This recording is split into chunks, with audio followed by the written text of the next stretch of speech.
In this panel, faith leaders from diverse traditions discuss how their faiths conceptualize the environment and issues of sustainability.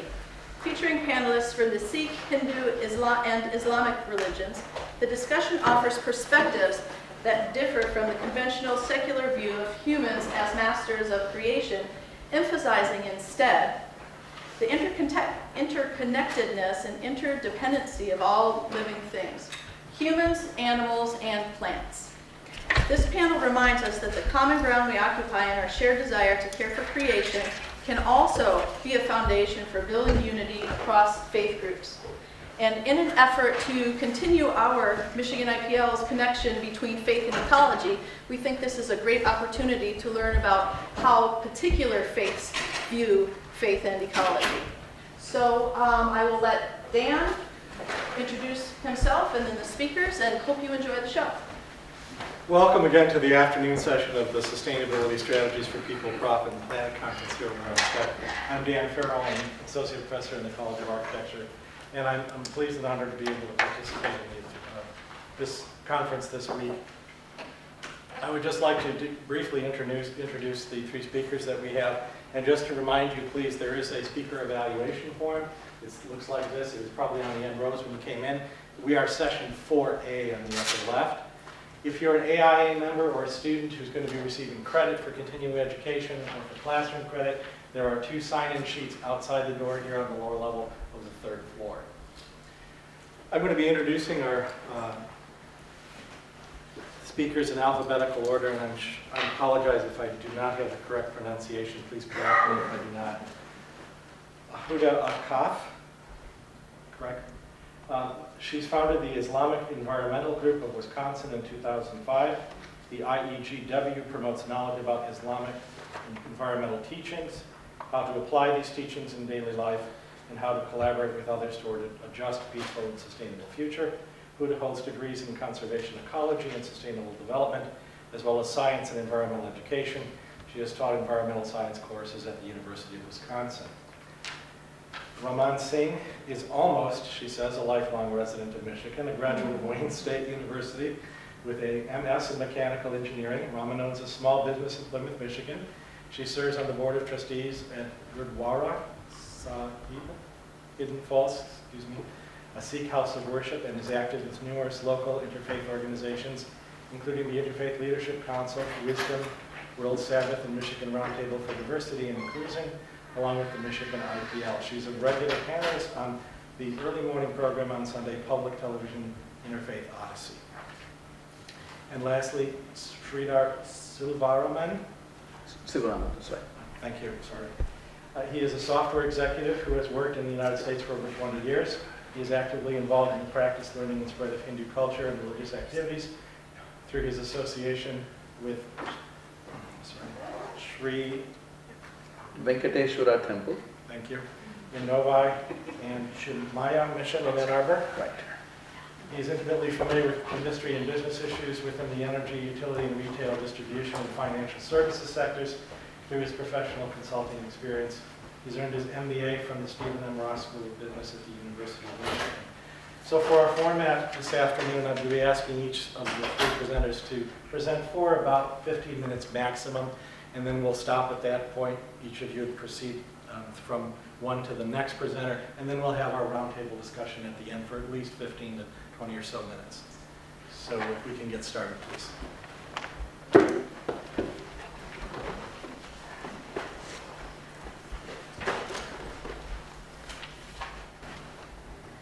Okay, I greet you with the Islamic greeting, Assalamu alaikum, peace be with you.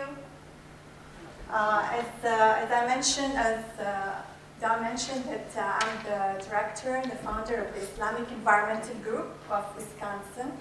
But Michigan is very dear to us. I have family here, and I always come and visit, and I try to find out what kind of possibilities we can do over here. So that's why I'm here, and I will talk about it later. So in Islam, the Quran is the holy book for Muslims, and the first word that was revealed to Prophet Muhammad, peace be upon him, was read.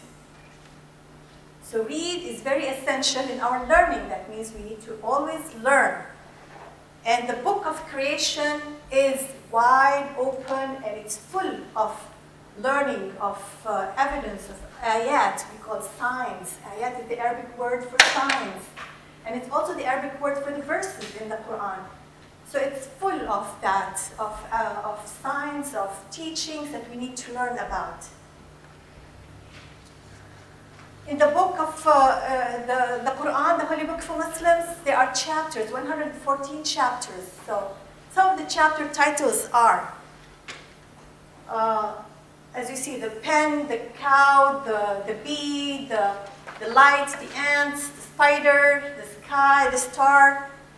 So there's so many lessons, the day, the night, the elephant, the sun, the moon, the dawn. All these are chapter titles of the Quran. And so the lessons are there, the message is there, the wonder of creation is there. It increases our love and wonder of all the God has created.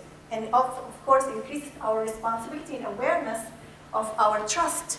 The trust that was given to us as Muslims, that we have to care about all these things that God created for us. So in the Quran, the earth is mentioned more than 450 times. Of course, for a reason. There's so many lessons in the Quran, in the ayat that was revealed in the Quran. So God says that you are the viceroys on earth. You have to take care of the earth. Prophet Muhammad, peace be upon him, told us that if it's the end of lifetime, and you have a plant that you can plant, that's your responsibility, that you have to plant it, and you're going to get rewarded for it. So my sapling, my plant is the Islamic Environmental Group of Wisconsin. That's the thing that I can do because I'm an educator, I'm a scientist, and I'm also a Muslim. So how to combine, how to bridge that together.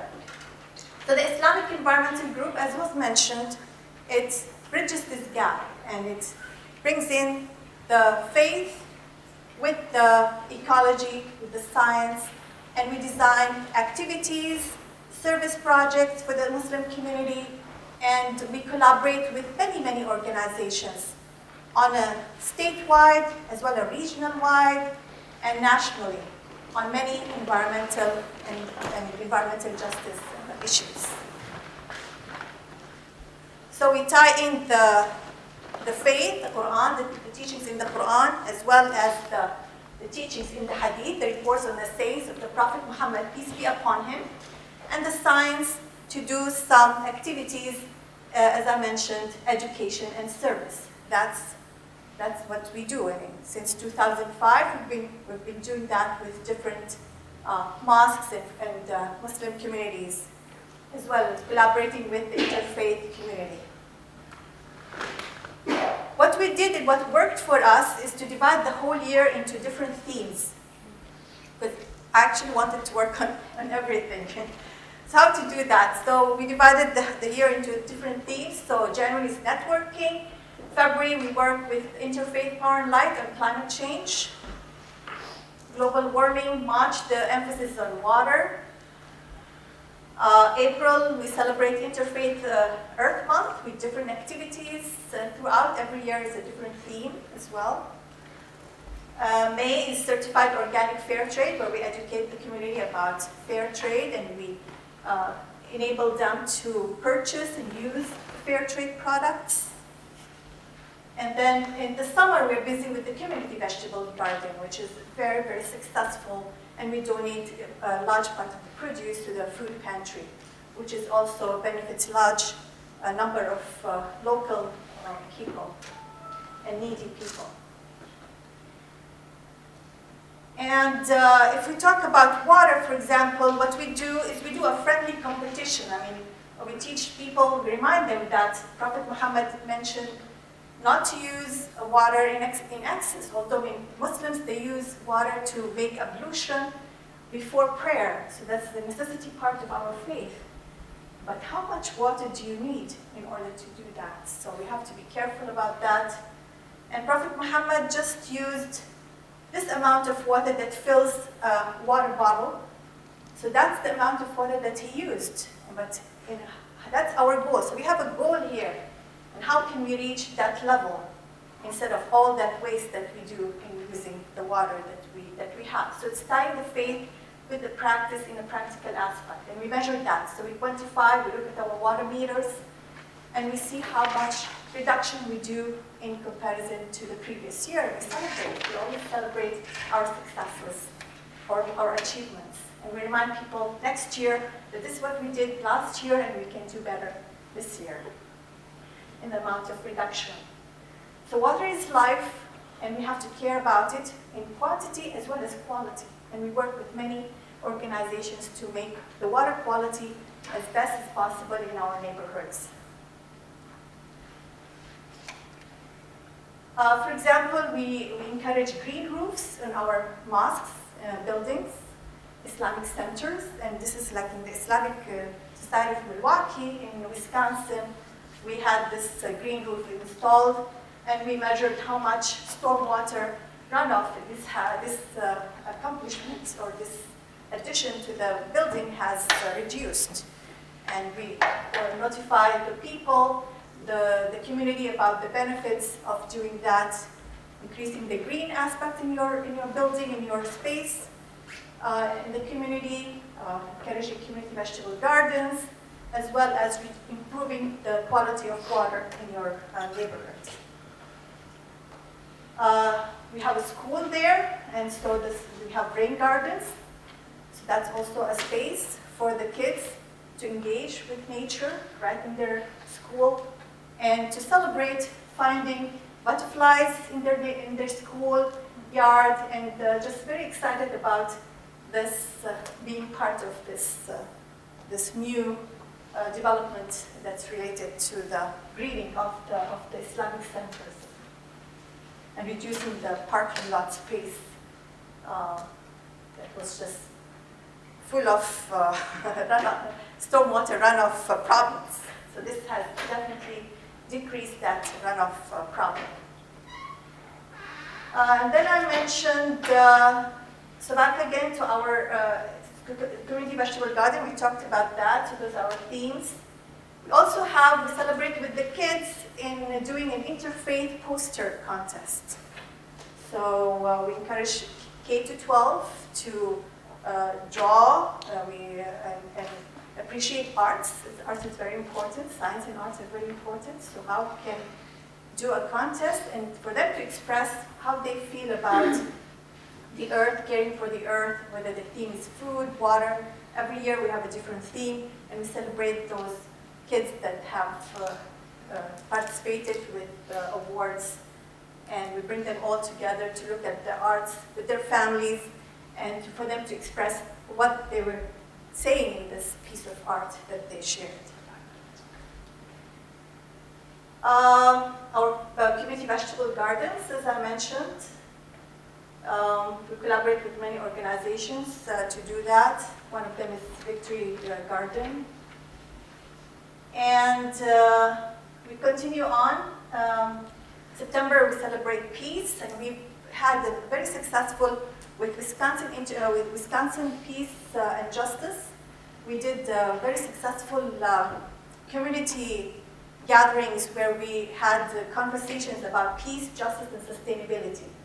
So how to combine that to create a successful and healthy community. And then we have energy awareness in October. In November is recycling, our theme, and then environmental justice is in December.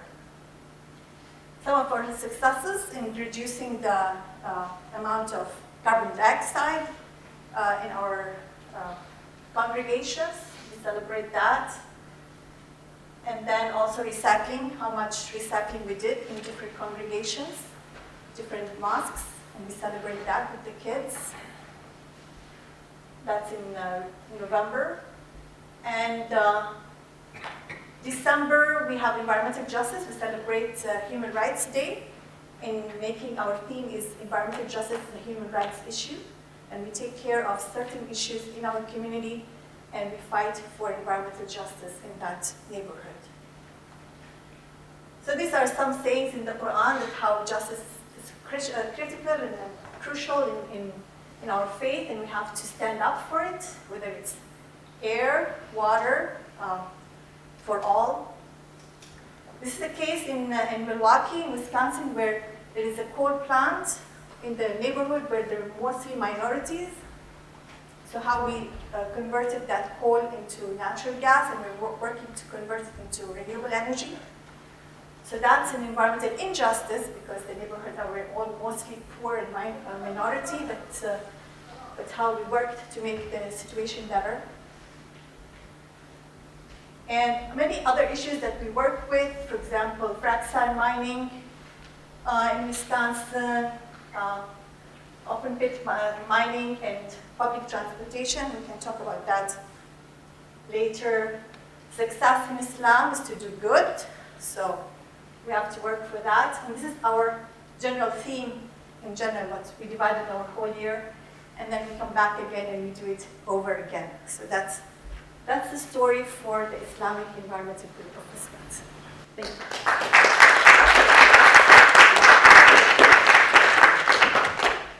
And we'll try to hold questions towards the end when we all come together. Thank you. Good afternoon. My name is Raman Singh. I'm actually here trying to present some information from someone who couldn't be here today, Dr. Jaspreet Singh, who is a professor at the University of Michigan. He's in California this week because he's involved in a lot of sustainability issues throughout kind of the university, but I'm working with him. We're going to India actually in November, working on a project focusing on food sustainability. So I'm presenting some of his information. If we have a lot of questions about some of his research and findings, I can certainly take some of those. And but I tried to balance in here some information on Sikhism in general and on sustainability issues, sort of how they weave into it, and then some general kind of environmental and global concerns. So Sikhism is a relatively small, well, we're the fifth largest religion in the world as far as population goes, but the majority of Sikhs live in northwest India in the state of Punjab. There's about 25 million Sikhs worldwide. 22 million or so of them probably live in Punjab or in India. But you'll find Sikhs in almost every country, every continent throughout the world. We're about 2% of the population of India. We're about 3% of the population of Canada. So, so there are concentrations of Sikhs. So one of the things that we always focus on in Sikhism is this idea of ik onkar. That symbol up in the left-hand corner, I think we have a little, what's the button for this? To the right is your advance. I don't want to advance. The red is the dot. There we go. Okay, so ik onkar means one God that pervades God's creation. It's a very complicated sort of word, and it's the first word in the Sikh Holy Scripture, the Sri Guru Granth Sahib. And for us, what it means is much more than the idea of monotheism or the idea of one God. It's the idea that not only does God reside, not only is there one God, but that God resides within God's creation, resides within all living beings. So we're going to hear this theme kind of as I talk about this oneness with creation and the idea that God not only resides in all human beings, but in all living beings. So, so that's sort of what will drive this conversation about our relationship with nature. There are numerous references in the Sikh Holy Scripture to man's relationship with nature and man's relationship to God's creation in general. So, so this conversation about science and spirituality, technology. So, so as I said, ik onkar is our central message, and the idea for Sikhs, the purpose of human life is to find heaven on earth, which means to find a connection with God while we're alive. And so to do that, we have to form that relationship with our environment. Sikhism is compatible with science and respects the scientific method and the technologies that come from it. However, science doesn't teach us how to live. That's where spirituality comes in. Okay? All right, so I advance. To the right, the upper right arrow. Okay. Yeah. All right, good. Excellent. All right, so what is sustainability? It demands that we create a balance between environmental health, social well-being for all, and economic well-being Otherwise, we won't have, and we're going to talk about balance a lot in Sikhism because we're talking about the balance between our internal spiritual life and our external actions. Anytime there's a conversation in Sikhism about what our internal spiritual path towards God is, it must be manifest externally by our actions. And so that balance is always being struck not only in how we live, but what we look like, how we dress. All of these things are the things that balance us. So our internal state of soul needs to be manifest externally in our external actions. So this idea of living on earth but being connected with God at the same time is going to be a continuing theme. So there's many names for this idea. One is Miri Piri, to be temporal. Miri means to be connected to God, and Piri means to be connected to earth. Saint soldier is another concept that you'll hear a lot in Sikhism. The idea that we're supposed to be God-centered, but when we say soldier, that means we're action-oriented in the world. We are meant to be involved in prayer and meditation, but also to be involved in our world around us. So we focus heavily on this balance between the outer and the inner. All right, and sustainability fits right into this concept of what I mentioned earlier, Gurudwaras and Saint Soldier. All right. Okay, so the question is about where we are with human consumption and human interaction. So that's this conversation we're having today about sustainability. We've reached a point now where we're going to have already seriously impacted nature's beauty and bounty. All right, sorry. Okay, so this is a complicated slide, but really what we want to focus on is the idea that to have a good life, and this comes from a United Nations study they did on energy consumption versus quality of life. So to get a good life, we need to hit a certain amount of energy consumption, but going beyond that doesn't really impact. So here's where we are out here in the United States, and this is kind of, looks like where we are as a sweet spot at about 2,000 kilogram oil equivalent, and in the US we're more like at 8,000. So what they're saying is that we saturate. We don't really increase our quality of life that much. In fact, we start to impact our quality of life by going beyond a certain level. So that's what we have to sort of think about when we talk about this thing about sustainability, and and keep the quality of life. All right. What units do you measure that quality in? I think as far as like lifespan, health, those kind of outcomes that they talk about. What the United Nations looks at as far as access to, all of those things. Well, all of those things will impact your health outcomes. Right? Well, my question is more of that wattage, kilowatts. Well, energy is being measured by kilogram of oil equivalents. Okay. Okay. Kilogram of oil. Yeah, KGOE. Okay.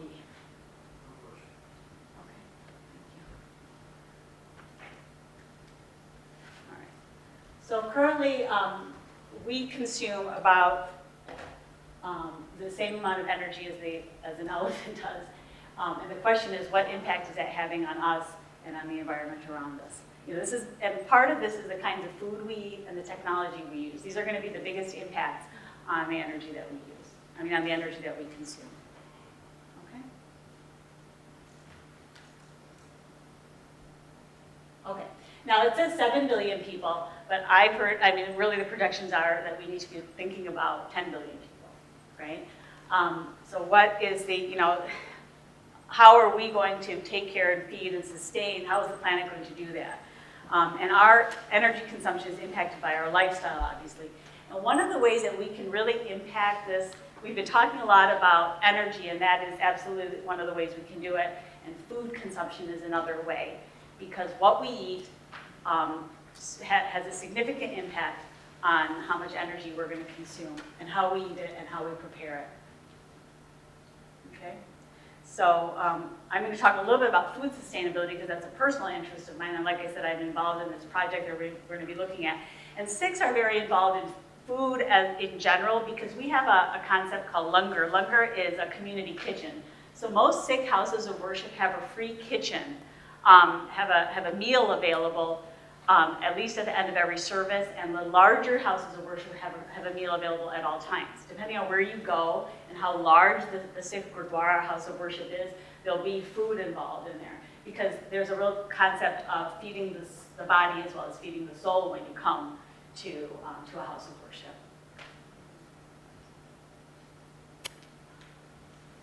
Okay. So the question is, what is our relationship to nature, right? So we have this concept in Sikhism, of respecting nature, and the way, again, that balance and that external manifestation I was talking about is one of the articles of faith of Sikhism is the observant Sikh keeps uncut hair. They don't cut or shave their hair, and one of the reasons for that is respect for nature and respect for nature's order, and that's how we sort of try to carry that like on ourselves as far as our relationship with the environment.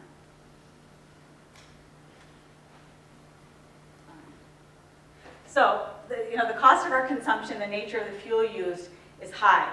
So how can we individually and a community use simple ideas to mitigate that impact?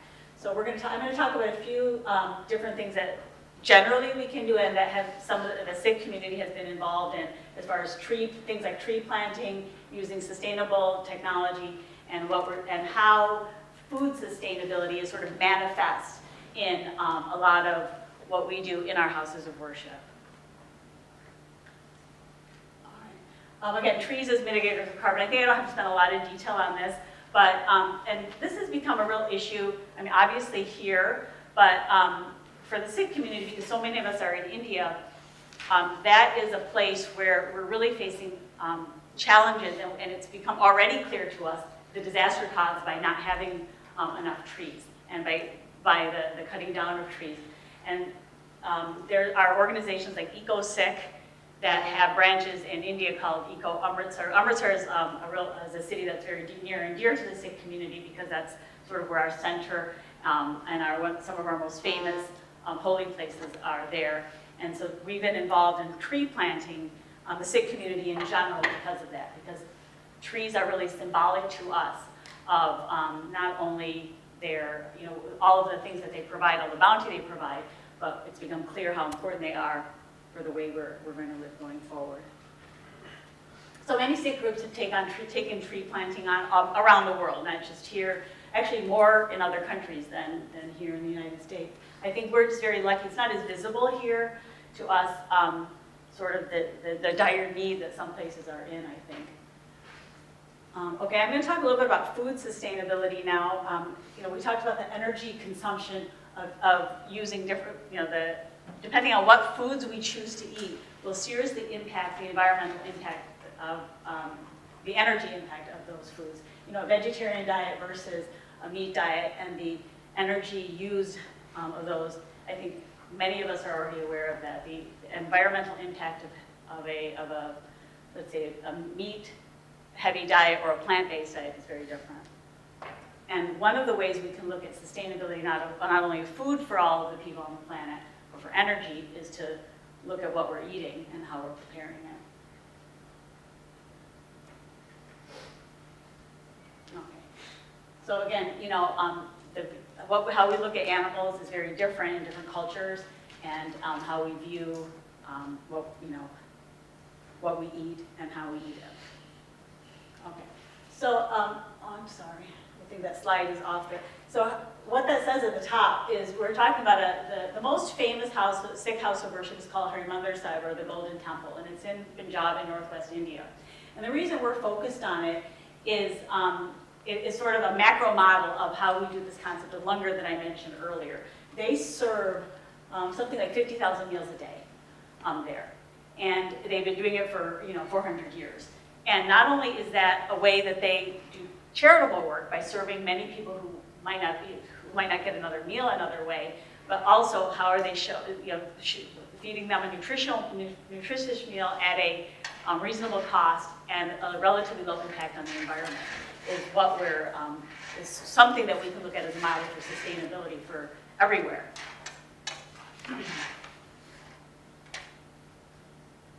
Okay, so this is just an overall slide of how much food they use at the Golden Temple on a daily basis. It looks like a lot, but really, if we think about how many people they feed with, again, relatively low investment and also high quality food. Okay, so the eco cost of the langar is relatively low, and that's why they've been able to sustain it for this long. Okay, and also the nutritional impact of this is high, because by providing grains and lentils, and the meal they provide is extremely simple, extremely easy to prepare, and extremely nutritious. All right, so these are things that, now because again, Gurudwaras, Sikh houses of worship, have a large impact both in energy and in light. We use a lot of light as well as energy in all of this food production. A lot of Gurudwaras have been looking at things like solar cells and other more environmental. Okay, I'm going to move on. Yeah, thank you.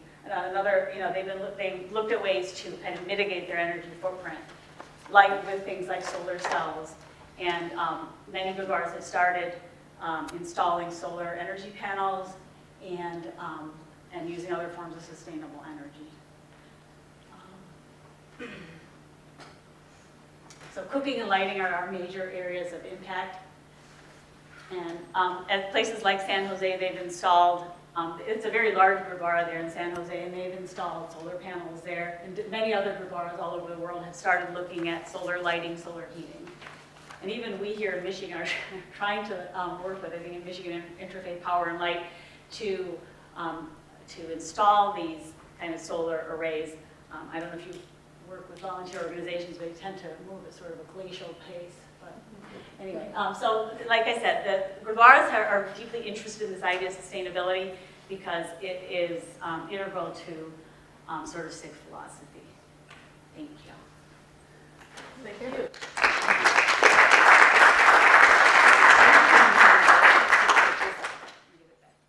All right, good afternoon, everyone. So, good news. I do not have any slides. So, it kind of goes with the whole concept of, the word Hinduism itself is a Western coined term.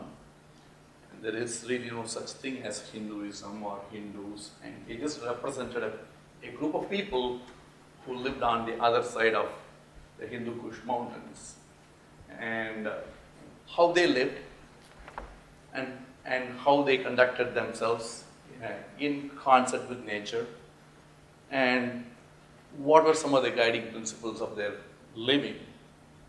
That essentially became, in the Western world, Hinduism.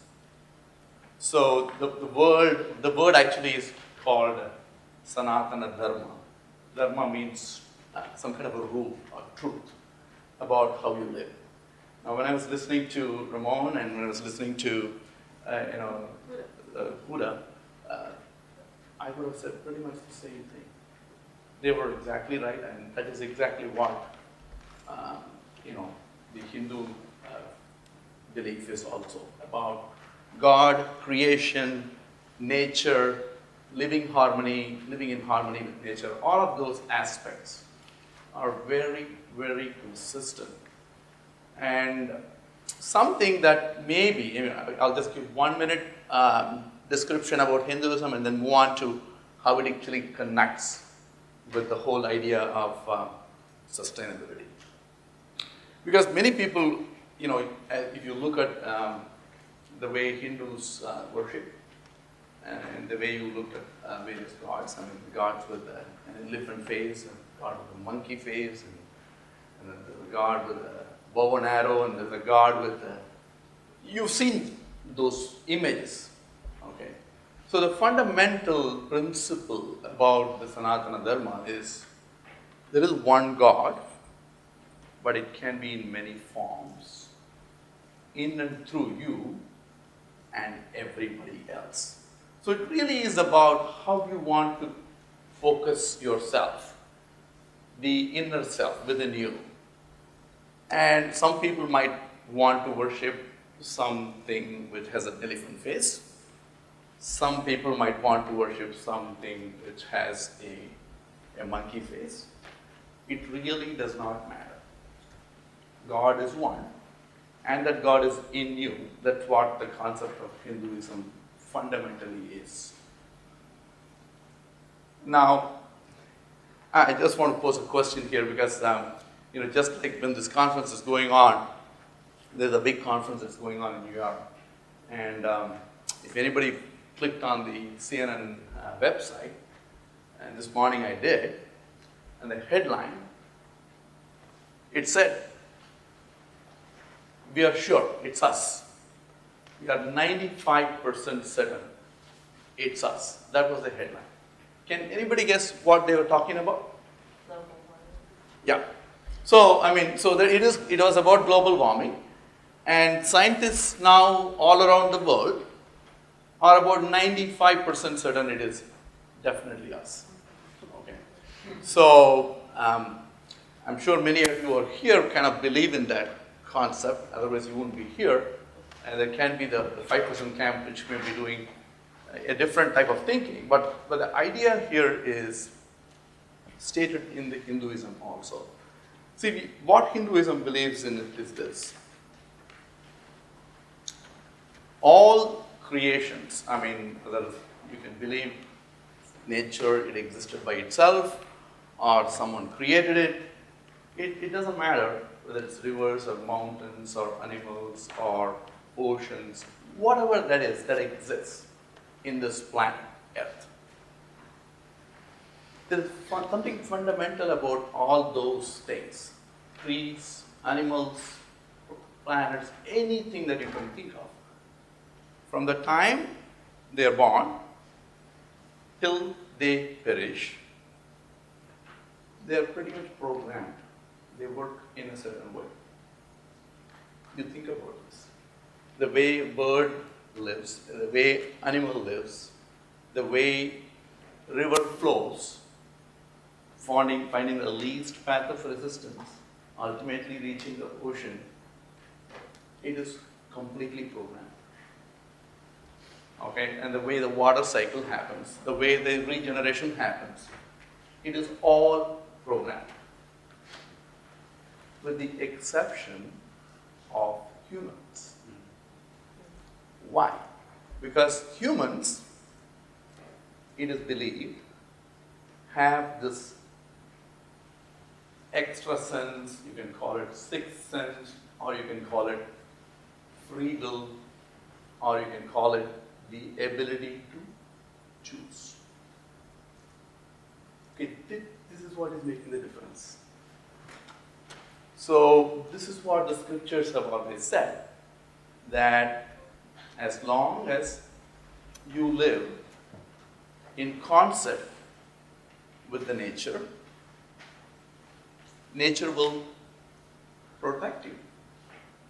We call it the Mother Earth. Even in the Western world, I believe it is Mother Earth. We belong to this planet, not the other way around. The planet does not belong to us. We belong. So this is the one aspect, if you think about it seriously, it's the ability to choose. It is the free will of the human beings. That is what can cause the imbalance. You don't have to be a rocket scientist to know this. This is, very, very basic. Because everybody else consumes the same amount of food. An animal or an elephant or a frog or a fish or a bird will not consume one bite more than what it has to eat. You know this. It's not true about us. Because we have this ability to choose. We have this discriminating knowledge. You can use it for the right purpose, or you can, what we've been doing somewhat, right? So this is what is said in the scriptures.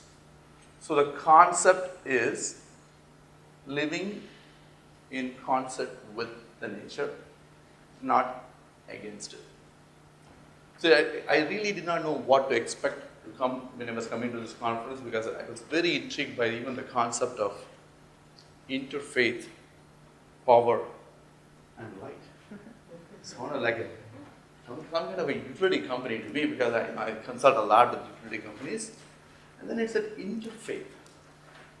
What is that about, interfaith? Because I think, humans have finally resolved profit-making enterprises cannot solve this problem. Okay? I was listening into the news article yesterday in CNN, Clinton Global Initiative. The two CEOs who were talking to the host, Piers Morgan. One is the CEO of Coca-Cola Enterprise. Another one is the CEO of Cisco Systems, technology company, right? And guess what the Coca-Cola Enterprise CEO said? He said, Coca-Cola company has a mission to preserve water. By 2020, they have goals to, safely use water, recycle, all those good stuff that so many speakers talked about before me in other sessions, with one motive, to make some more money for Coca-Cola company and its shareholders. And that's perfectly fine, right? Because the moment you attach this concept of free enterprise and profit, that's what a free enterprise is supposed to do, and they do that. But even the free enterprise recognizes the resources in this planet are somewhat scarce, and we have to save them and protect them. So why I just mentioned that point is that this organization and its this focus on putting faith in trying to address a problem which is, in my opinion, fundamentally can only be solved if you have some faith or hope that first of all, you have to recognize that the problem needs to be solved or problem needs to be addressed. And if you have the idea that, well, we are not responsible for it, we are going to consume whatever we can consume and we can move on, that problem is never going to be solved. So that is the connection I found with faith and this ecology concept, because that really is what all scriptures seem to say. But, Ramon talked about the food aspect, and you have to feed because the body needs to be fed.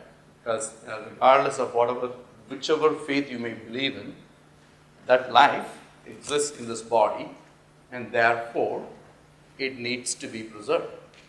And life can only be sustained by life. Okay? Whether it is plant life or animal life, life can only be sustained by life. It is not possible for me to eat rocks and stones to live. Okay? So that is essential in Hinduism also. Hinduism also says the same thing. But the way we are going to be able to sustain, and I have 2 minutes here and I'll just summarize it, is not by consuming. And just for you to think about. We all consume at varying rates, right? But sustenance happens, it is said, not by consuming, but by renouncing. That's a tough concept, because this is where it is, I assume that most of you are here who have some idea of faith and things like that, so you may be able to accept this point, that at some point we are in sacrifice and service to our fellow citizens and community. And the only way we are going to be able to do that service and sacrifice is by renouncing, not consuming. And in fact, all the green initiatives, the biggest bang for the buck you get is in, and I have a few friends in my audience who know more about me, more about this subject than me, energy, reducing energy consumption has the biggest bang for the buck than finding new sources of energy. It is a fact, right? So that is fundamentally what Hinduism also believes in. And I want to just summarize in that fashion. It is about consuming less, even if you're not able to renounce completely, consume less. And by consuming less, you have a consideration for other life around you, and therefore, you may be able to sustain. Okay, so I just want to stop right there. And questions?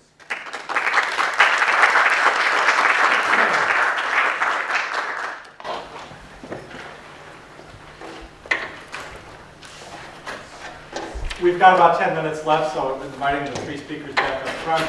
We can now take your questions from the audience, please.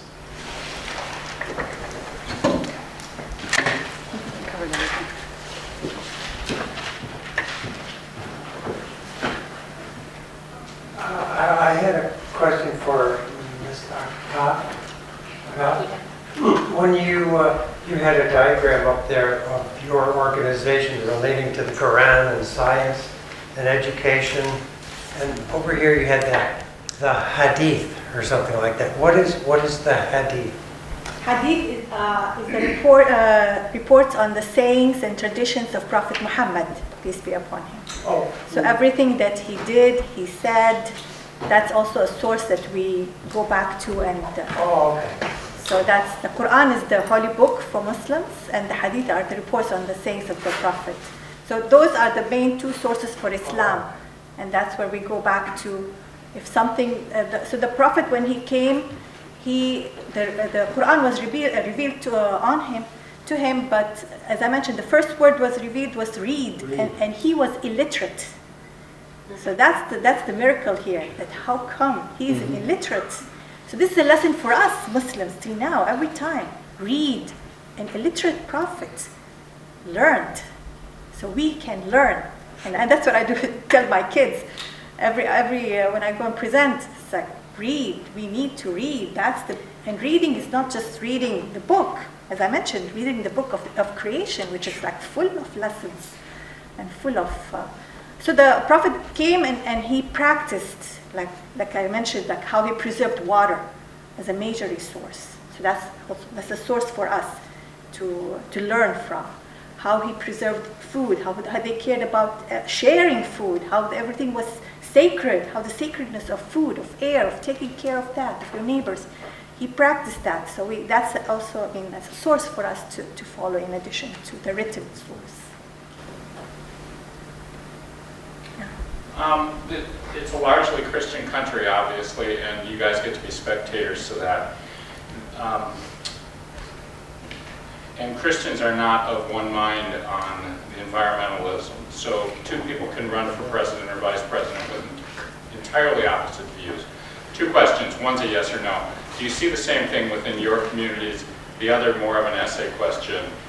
What does that look like from your seats? Should I go first? Okay. The yes or no question.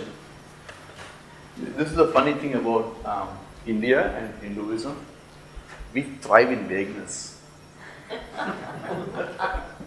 Seriously. So while it might sound like a politician's answer to you, although you ask a question about yes or no, whether two extreme views about how to conserve the nature or how to sustain, right? Somebody thinks that, the point of view here being, one party believes that man has nothing to do with this, we can just go on our merry way.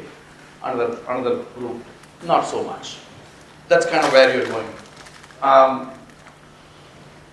In our, faith, the people who actually have that faith kind of know that they're doing something terribly wrong, but still go ahead and do it anyway. They blame it on the world. Oh, what can I do? In Hinduism, there is this concept of ages. There is this fourth age called the Kali Yuga, where all kinds of disorderly things happen. And the people actually blame it on that. we are living in that kind of an age where there is more evil than good that happens around us. So what can we do? We have to do it. So you kind That's of one see view. that Yeah, concept. yeah, so they do that. That's what happens. And what is the second question?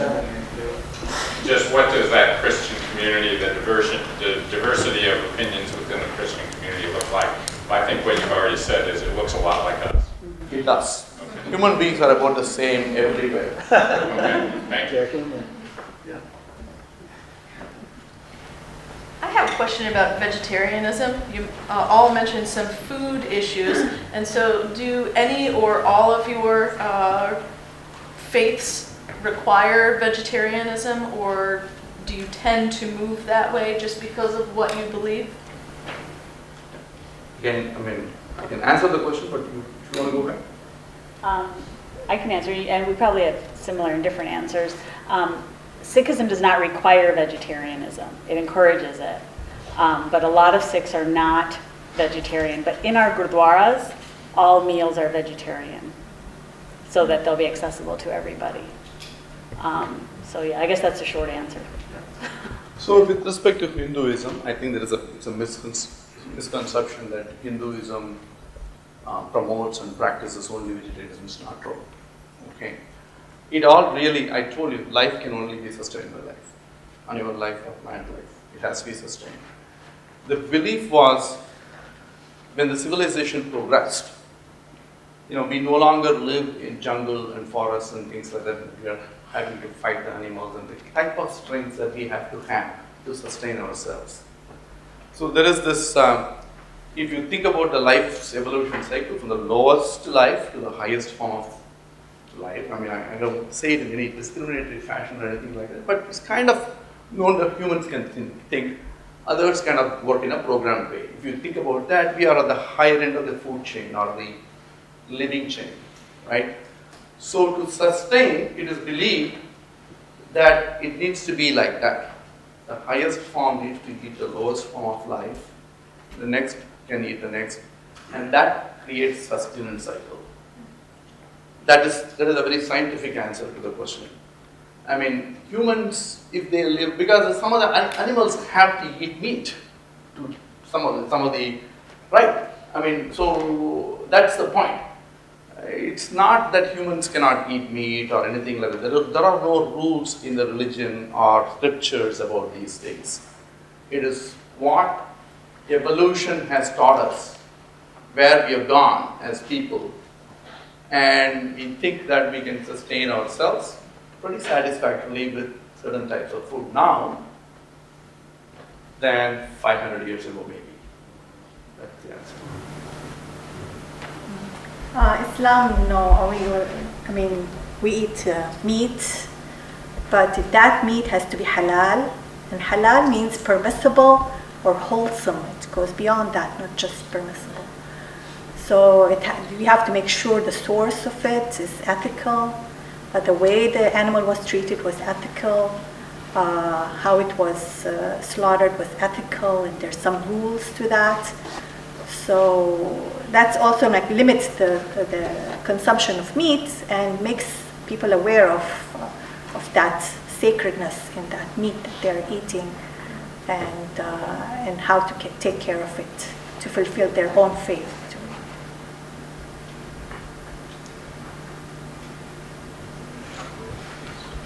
This is for all of you. How do you see different faith expressions of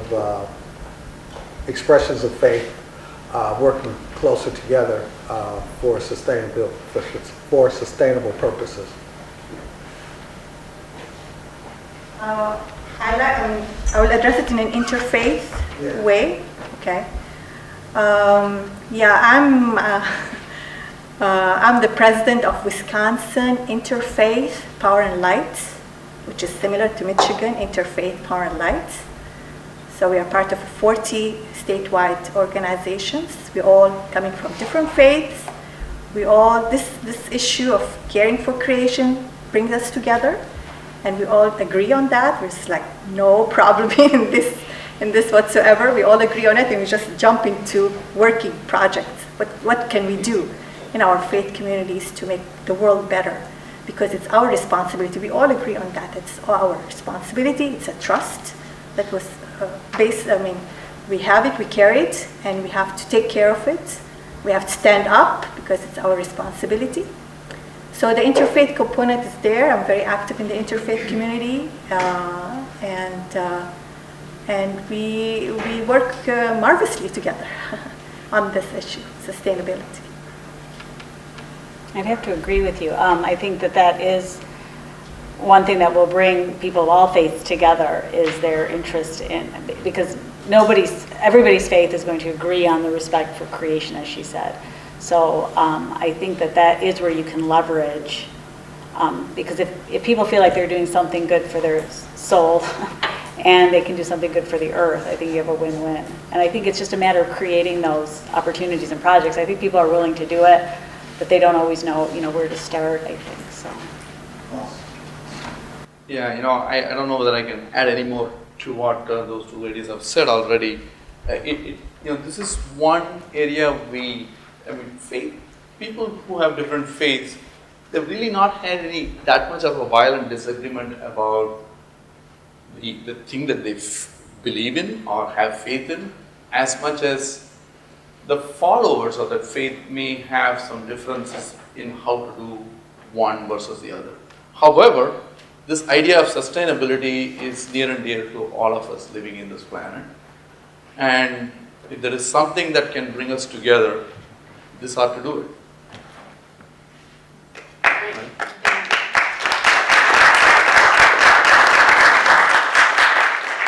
I'd like to thank our speakers for the presentations today. We'll have a little brief certificate presentation here at the end. Certificates from Lawrence Tech and Interfaith Power and Light. And I just want to remind you that the afternoon keynote speaker, Terry Gibbs, Sustainability Associates, will be in 8200, and that should be in about 10 minutes from now at 3:30. Everyone knows where 8200 is? It's the large lecture hall in the older part of campus when you first came in this morning. And if you do have any of the evaluation forms to fill out, please drop them off up front. Remember, this is 4A in the session. Okay, thank you. Thank you very much for your time. Thank you. We appreciate it. Thank you. We really would like to be there. Thank you very much. What was this session? 4A. We really appreciate